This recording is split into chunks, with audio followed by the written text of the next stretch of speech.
जमलेल्या माझ्या तमाम हिंदू बांधवांनो, भगिनींनो आणि मातांनो,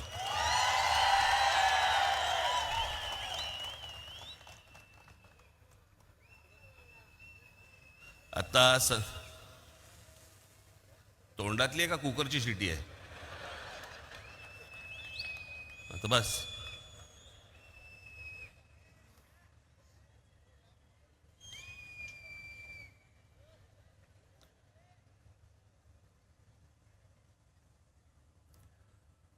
आज संध्याकाळपासून मला माहित आहे काहीतरी खोकला सुरू झाला मला. वातावरणच सगळं इतकं गढूळ झालेलं आहे सगळ्या बाजूनी.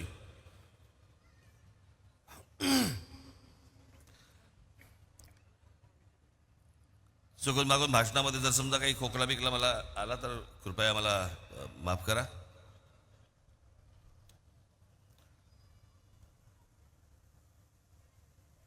आज या 18व्या लोकसभेच्या निवडणुकीला आपण सगळेजण सामोरे जात आहोत.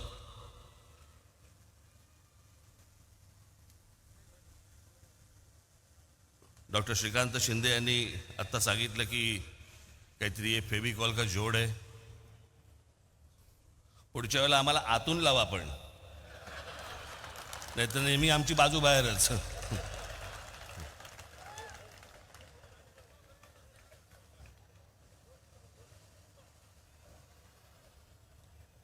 आज इथे ठाण्यामध्ये आल्यावरती आनंद मठामध्ये गेलो.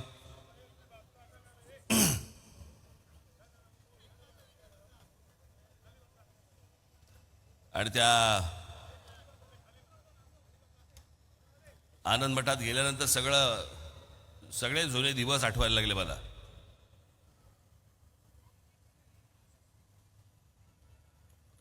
माझे आणि आनंद दिघेंचे एक वेगळ्या प्रकारचे एक मैत्रीपूर्ण संबंध होते.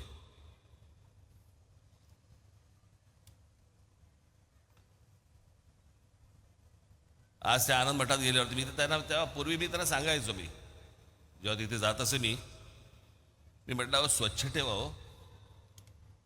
कुठे आपलं कुंकू पडलंय, कुठे आपली ऊद पडली आहे, कुठे काय पडले सगळं असा. काही जे जुने लोक आहेत त्यांना माहिती असेल तिकडे काय परिस्थिती असायची, त्याच्यातच झोपायची. आज गेलो तर लक्षातच नाही आलं की त्याच वास्तूमध्ये यायचो मी.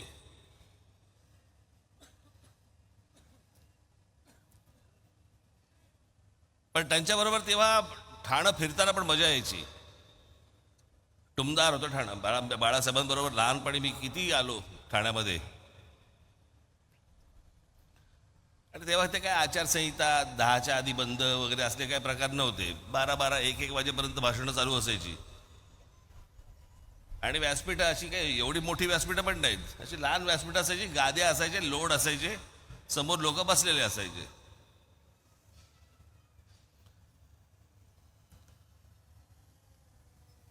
आणि मग रात्री उशीर झाल्यावर ते दव पडणं, गाद्या त्या सगळ्या लोड ओले होणं, सगळं ते व्यासपीठ सगळं अख्खं ओलं असायचं. सगळे ते हार पडलेले असायचे.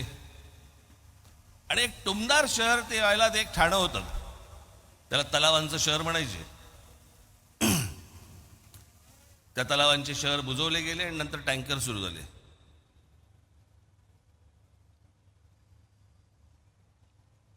आपलं पुणा काय, मुंबई काय, ठाणा काय. आत्ता म्हणजे मी असं काय फार लांब म्हणत नाहीये, 30-35 वर्षापूर्वीच असेल फार तर. कोणे एके काळी वगैरे असं काही नाही. पण छान टुमदार. मला असं वाटतं की अशी शहरं ही आपल्याकडनं उभी राहिली पाहिजेत. आता ह्या इमारती सगळ्या बाजूनी उभ्या राहत आहेत, कॉन्क्रीट जंगल्स उभी राहत आहेत.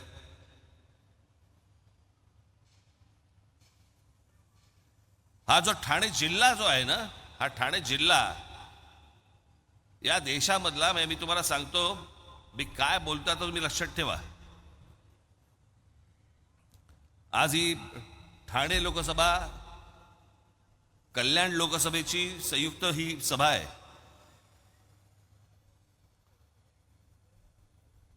मी गेले अनेक वर्ष सांगतोय की आज या देशामधनं वेगवेगळ्या राज्यांमधनं जी लोक येत आहेत महाराष्ट्रामध्ये,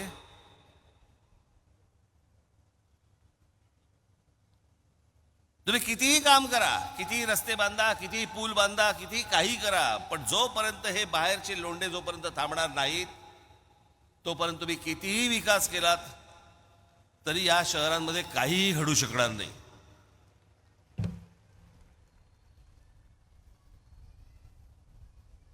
आज खासदार श्रीकांत शिंदे असतील आणि भविष्यातले होणारे खासदार नरेश म्हस्के असतील, उद्या त्यांनी किती फंड आणले, काही आणलं. मी खास करून ठाणे जिल्ह्याबद्दल बोलतोय. मला वाटत नाही भारतामध्ये, संपूर्ण भारतामध्ये, कदाचित जगात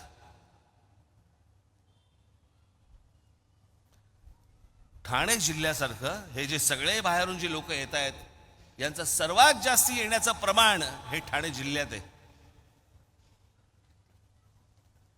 साधी गोष्ट आपण लक्षात घेऊया. काय असते, गाव असतं, गावामध्ये ग्रामपंचायत असते, मग त्या ग्रामपंचायतीची पुढे काहीतरी काय जिल्हा परिषद होते, जिल्हा परिषदेची काहीतरी नगरपालिका होते, नगरपालिकेची पुढे महानगरपालिका होते. हे ठरतं कशावर? लोकसंख्येवर. बरोबर बोलतोय मी? लोकसंख्येवरती ठरतं. मुंबई उपनगर जिल्हा किती महानगरपालिका आहेत? 1.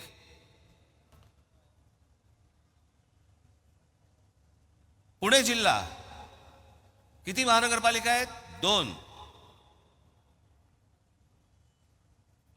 पुढे तुम्ही कुठच्याही महानगरपालिका, संभाजीनगर काढा, नागपूर काढा, नाशिक काढा, तुम्ही कुठच्याही महानगरपालिका काढा, लोकसंख्येनुसार 1 महानगरपालिका आहे जिल्ह्याला. हा ठाणा हे एकमेव जिल्हा आहे ज्या एका जिल्ह्यामध्ये 7 ते 8 महानगरपालिका आहेत. एका जिल्ह्यामध्ये एवढ्या महानगरपालिका? इकडच्या लोकांनी तर लोकसंख्या वाढवली नाही. म्हणजे जे प्रमाण बाहेरून येण्याचं आहे हे प्रमाण सर्वात जास्ती हे ठाणे जिल्ह्यामध्ये आहे. ठाणे महानगरपालिका, नवी मुंबई महानगरपालिका, कल्याण डोंबिवली महानगरपालिका, मीरा भाईंदर महानगरपालिका, भिवंडी महानगरपालिका, त्याच्यात अजून कुठच्या राहिल्या? उल्हासनगर महानगरपालिका, वसई महानगरपालिका, अंबरनाथ महानगरपालिका. एका जिल्ह्यामध्ये इतक्या महानगरपालिका, म्हणजे विचार करा या जिल्ह्यामध्ये माणसं आली किती आणि येत आहेत किती.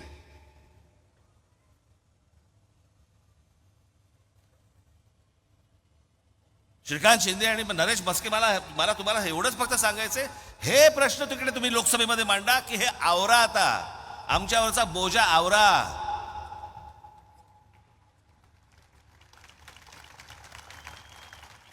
आम्ही उद्या इथे काही मेट्रो आणली, काही आणलं, काहीही आणायचा प्रयत्न केला तरी ते यशस्वी होणार नाही. कारण जोपर्यंत लोकसंख्या वाढते आहे तोपर्यंत हे पुरच पडणार नाही. आणि ह्या सगळ्या महानगरपालिका सगळ्या विस्कटलेल्या आहेत, त्या अजून विस्कटून जाणार. जो मूळ राहणारा माणूस आहे, जो मूळ करदाता म्हणून ज्याला आपण म्हणूया, त्याच्या हाताला, नशिबाला काहीही लागणार नाही. ही 18वी लोकसभेची निवडणूक आपण लढवतो आहोत.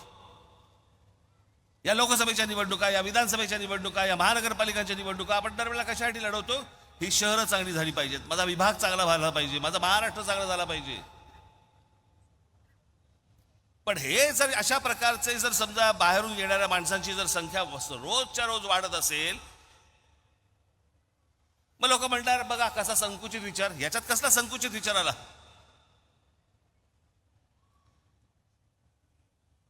महाराष्ट्र मराठी माणसांचा आहे, यामध्ये वादच नाही. पण या महाराष्ट्रामध्ये गेले अनेक वर्ष इतके अमराठी लोक राहत आहेत, जे मिळून मिसळून राहत आहेत, तेही आमचेच आहेत, महाराष्ट्रातले आहेत. अट फक्त एक, मराठी बोलता आलं पाहिजे.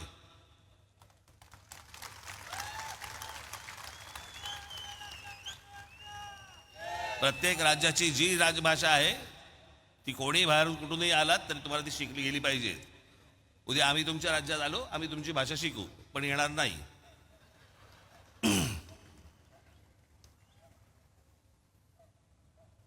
आज हे सगळे मुद्दे मी काल माझ्या सभेमध्ये मी सांगितलं की ही एकमेव पहिल्यांदा मी लोकसभेची निवडणूक बघतोय, पहिली लोकसभेची निवडणूक ज्या लोकसभेच्या निवडणुकीला विषयच नाहीये.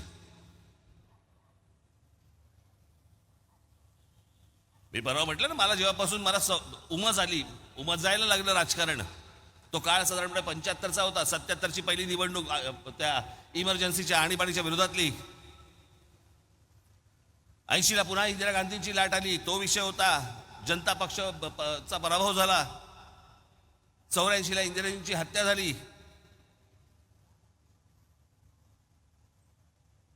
89ला बोफोर्स प्रकरण झालं. 91ला राजीव गांधी गेले.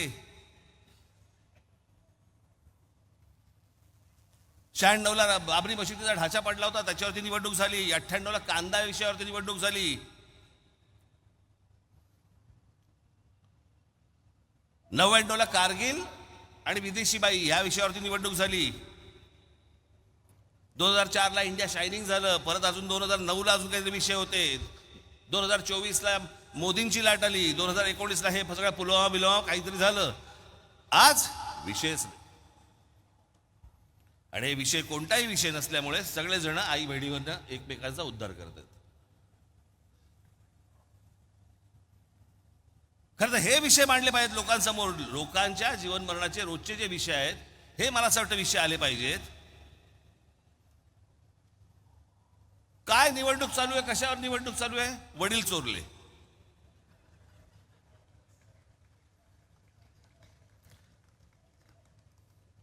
फोडाफोडीचं राजकारण मला कधी मान्य झालं नाही, कधी होणार पण नाही.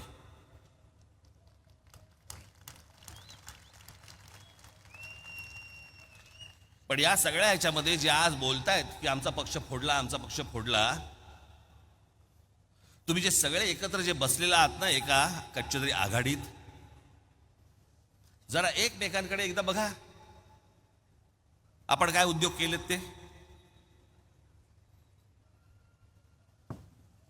याच उद्धव ठाकरेंनी महाराष्ट्र नवनिर्माण सेनेचे 7पैकी 6 नगरसेवक खोके देऊन तुम्ही तोडले होतेत ना, तेव्हा काही नाही वाटलं.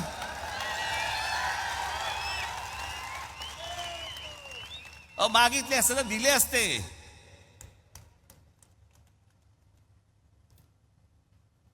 पण काय त्याला म्हणतात ना, ढेकणा संगे हिराही भंगला. बरोबर शरद पवार बसलेत.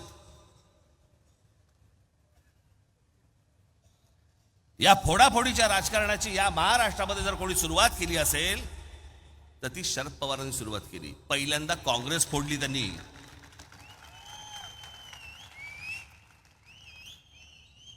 आणि मग पुलोद म्हणून स्थापन केलं.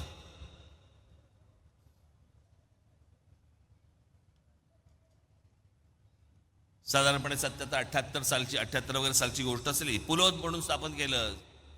पहिल्यांदा या महाराष्ट्रामध्ये अशा प्रकारचं फोडाफोडीचं राजकारण पहिलं जे सुरू झालं, हे शरद पवार साहेबांनी सुरुवात केली या गोष्टींची.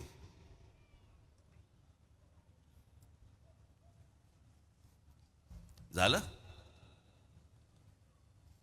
मग 1991 पुन्हा याच शरद पवारांनी छगन भुजबळांना फितवून बाळासाहेबांची पुन्हा शिवसेना फोडायला लावली.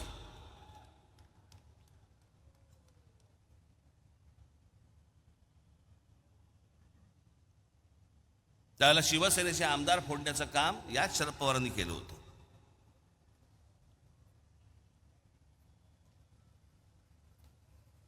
ज्या छगन भुजबळांना फोडलं, आज ते इथे असतील.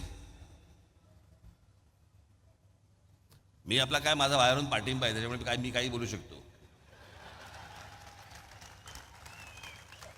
आपल्याला थोडी फेविकॉल अजून लागला आहे.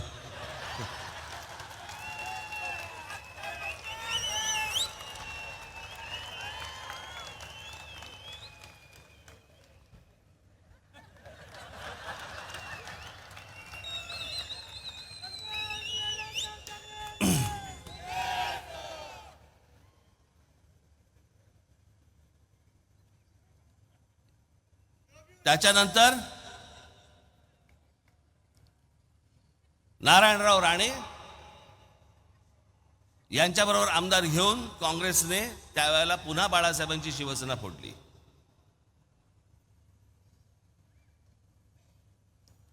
मला आजचं नेतृत्व तेव्हा कुठे टाहो फोडताना दिसलं नव्हतं.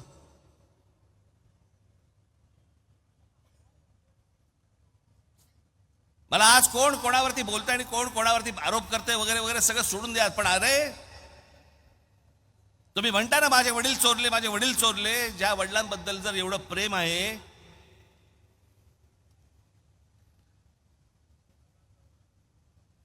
मी एकच क्लिप तुम्हाला दाखवायला आणली आहे, एकच.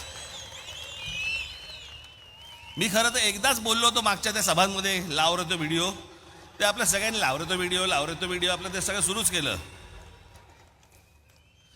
पण आता सांगतोय लाव रे तो व्हिडिओ. हे नीट ऐका. वय झालेल्या बाळासाहेब ठाकरेंच्या हातात, म्हणजे 80-85 वर्षाच्या म्हातारीच्या हातात तलवार देऊन काय उपयोग होणार आहे? हात थरथर करायला लागला आणि त्या हातात तलवार. तरणी बाण पोरं काही गोट्या खेळायला गेलीत का? गेली देंडा खेळायला लागलीत का? ह्याच्यावर आग्रह कधीच होत नाही. परत लाव. शालिनी पाटील किंवा वय झालेल्या बाळासाहेब ठाकरेंच्या हातात, म्हणजे 80-85 वर्षाच्या म्हातारीच्या हातात तलवार देऊन काय उपयोग होणार आहे? हात थरथर करायला लागला आणि त्या हातात तलवार. तरणी बाण पोरं काही गोट्या खेळायला गेलीत का? गेली देंडा खेळायला लागलीत का? ह्याच्यावर आग्रह कधीच होत नाही. यांच्या अनेक क्लिप्स आहेत, मला त्यांच्या काही क्लिपमध्ये काही देणं घेणं नाही आहे. परंतु ज्या माननीय बाळासाहेबांबद्दल वक्तव्य करणाऱ्या या बाई 70-75-80 वर्षाच्या म्हाताऱ्याच्या हातामध्ये तलवार दिल्यावरती लटलटणारा हा हात, असं बोलणाऱ्या व्यक्तीला तुम्ही तुमच्या पक्षाची प्रवक्ती करता, तुमच्या पक्षाचे नेते करता आणि तुम्ही तुमच्या वडिलांवरती प्रेम आहे म्हणून सांगता.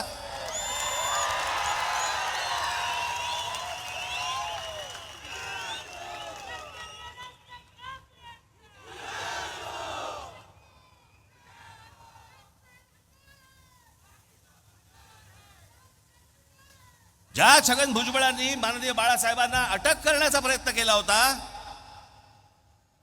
त्या छगन भुजबळांबरोबर तुम्ही बाहेर पडल्यावरती, भाजपवरनं फारकत घेतल्यावरती एका मंत्रिमंडळामध्ये तुम्ही मांडीला मांडी लावून बसता, तेव्हा वाटत नाही की माझ्या वडिलांना अटक करायला लावणार हा माणूस, ह्याच्यावर मी बसणार नाही? वाटलं नाही तेव्हा?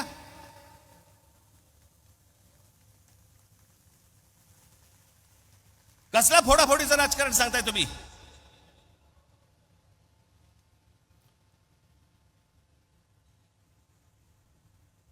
ही सगळी माणसं जे काय आज आहेत, एक गोष्ट तुम्हाला सांगतो, मी ज्या वेळेला पक्षातनं बाहेर पडलो, माननीय बाळासाहेबांना सांगून बाहेर पडलो.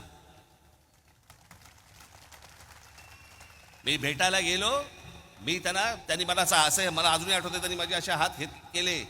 मी त्याच्या जवळ गेलो, आम्ही दोघांनी मिठी मारली एकमेकांना. मी म्हटलं येतो मी.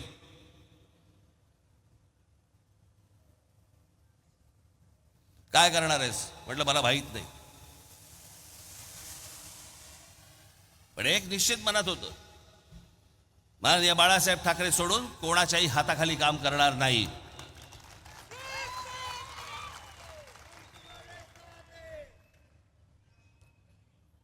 पक्षाचे किती चढ उतार आले, मार्ग काढीन त्यातनं.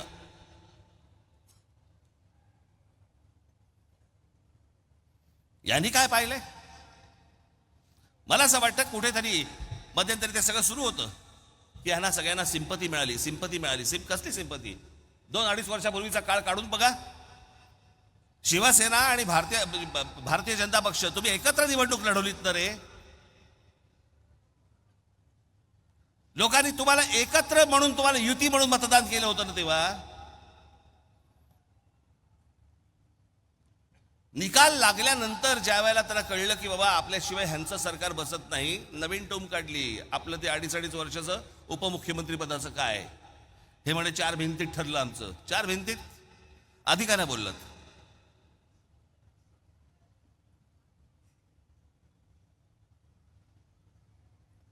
म्हणे अमित शहा आणि आमची म्हणे बैठक झाली एका खोलीमध्ये आणि तिकडे ठरलं की आम्ही 2.5 वर्षाचं आम्ही करणार. नरेंद्र मोदींची सभा झाली, तिथे हे व्यासपीठावरती उपस्थित. नरेंद्र मोदी स्वतःच्या भाषणामध्ये सांगतायत की आमचा पुढचा मुख्यमंत्री देवेंद्र फडणवीस असणार. का नाही आक्षेप घेतलात? अमित शहाच्या सभेमध्ये व्यासपीठावर तुम्ही बसलेले होतात. तिथे अमित शहा म्हणाले आमचा पुढचा मुख्यमंत्री देवेंद्र फडणवीस असणार. का नाही आक्षेप घेतला तेव्हा तुम्ही? निवडणुकीचे निकाल लागल्यानंतर तुम्ही सगळ्यांना जगाला सांगताय की माझ्याबरोबर 2.5 वर्षाचा करार केलेला. मग अधिकाऱ्यांना सांगितलं तुम्ही. लाखो लोकांची मतं वाया घालवलीत आणि त्याच्यानंतर ज्यांच्या विरोधामध्ये तुम्ही निवडणूक लढवलीत त्यांच्याबरोबर जाऊन तुम्ही तिकडे विधानसभेमध्ये बसलात काँग्रेस आणि एनसीपी बरोबर.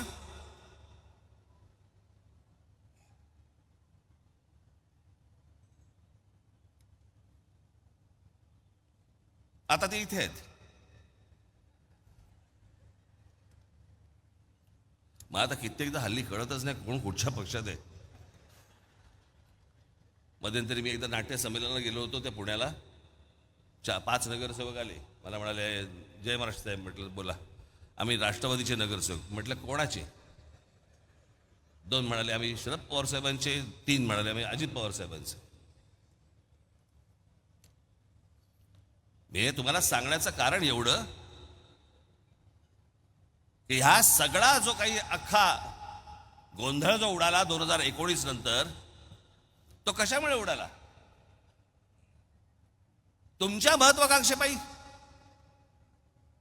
म्हणजे राज ठाकरेंनी नरेंद्र मोदींवरती टीका केली. हो केली. मी जाहीरपणे सांगितलं त्याशी गुढीपाडव्याच्या सभेमध्ये जी गोष्ट मला पटली नाही त्याला मी विरोध करतच राहणार. जी गोष्ट चांगली केली त्याला मी पाठिंबा देतच राहणार.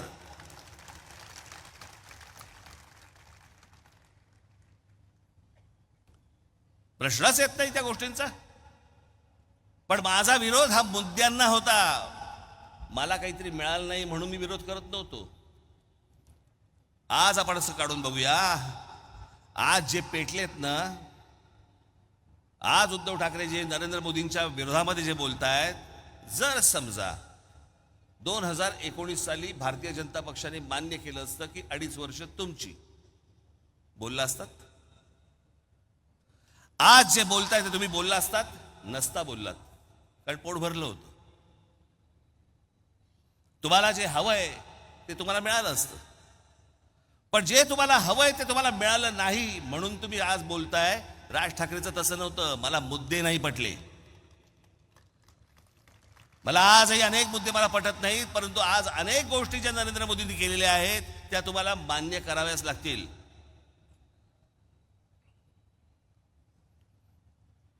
या देशामध्ये असंख्य लाखोने आज चांगले मुसलमान राहतात. या देशाला मानणारे मुसलमान राहतात. या देशावरती प्रेम करणारे मुसलमान राहतात. त्यांना असले कुठचेही दंगे बिंगे वगैरे असल्या कुठच्याही गोष्टी नको असतात. पण त्यात अनेक अशा मुठभर काही वाह्यात अवलादी पण आहेत.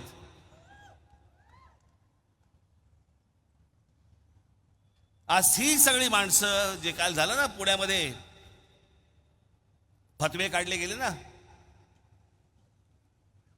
की काँग्रेसला,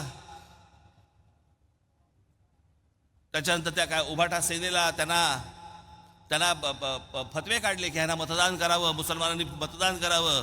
का? कारण गेल्या 10 वर्षामध्ये वाह्यातपणा करायला, डोकं वर काढायला मिळालं नाही. तळमळत्यात, आतून तडफडतायत की जर डोकं वर काढलं आणि चेचलं तर. आणि त्याच्यासाठी म्हणून ह्यांचे हे सगळे पाठिंबे सगळे सुरू आहेत ह्यांना देण्याचे. या देशाच्या सुरक्षेचा प्रश्न आहे. आज माझी श्रीकांत शिंदे, नरेश भस्के, मला तुम्हाला सगळ्यांना आणि महाराष्ट्रातल्या सगळ्या खासदारांना मला सांगणं आहे, हे फक्त मी तुमच्यासाठी आणलंय. कदाचित तुम्ही मागच्या माझ्या सभेच्या वेळेला विसरला असाल म्हणून मी तुम्हाला परत सांगण्यासाठी, दाखवण्यासाठी म्हणून मी फक्त तुम्हाला आणलंय.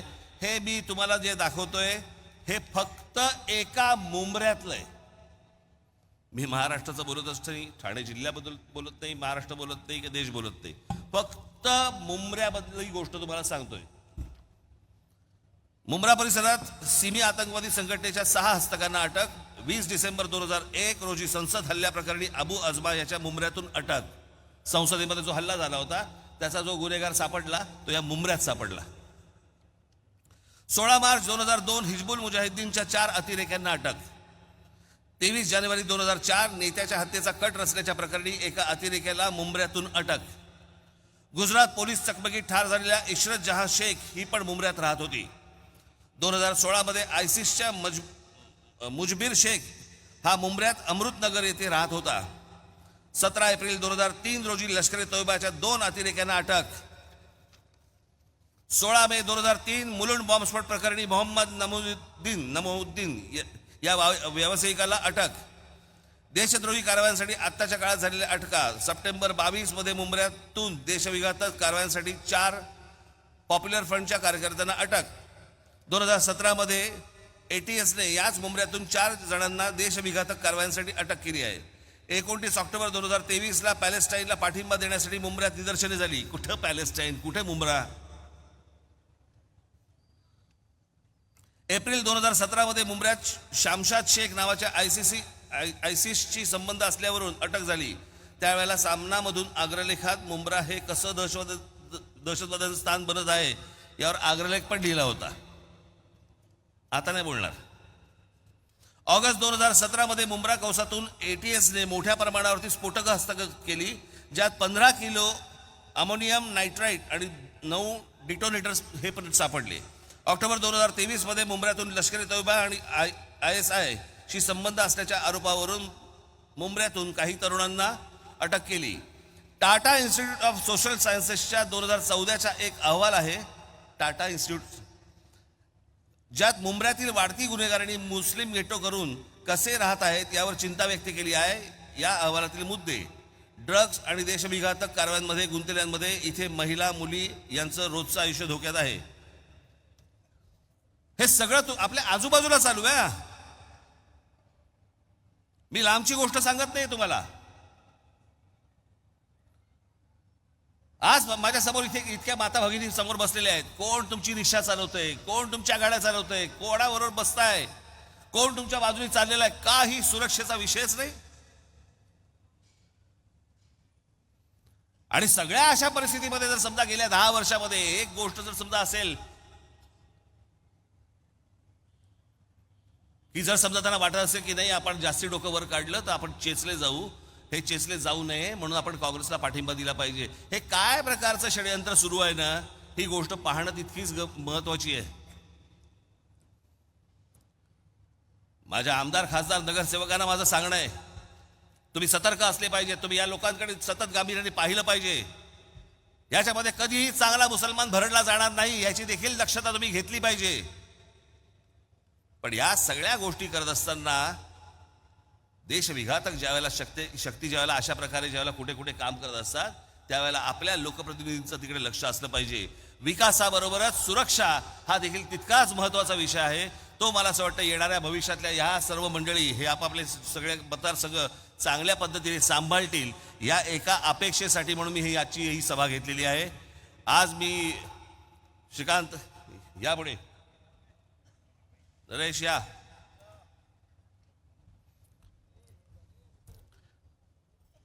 येणाऱ्या 20 मे रोजी जी आपली 18वी लोकसभेची निवडणूक होणार आहे तेव्हा ठाण्यामधनं श्री नरेश म्हस्के आणि कल्याणमधनं श्री श्रीकांत शिंदे याला आपण प्रचंड मताने आपण विजयी करावं.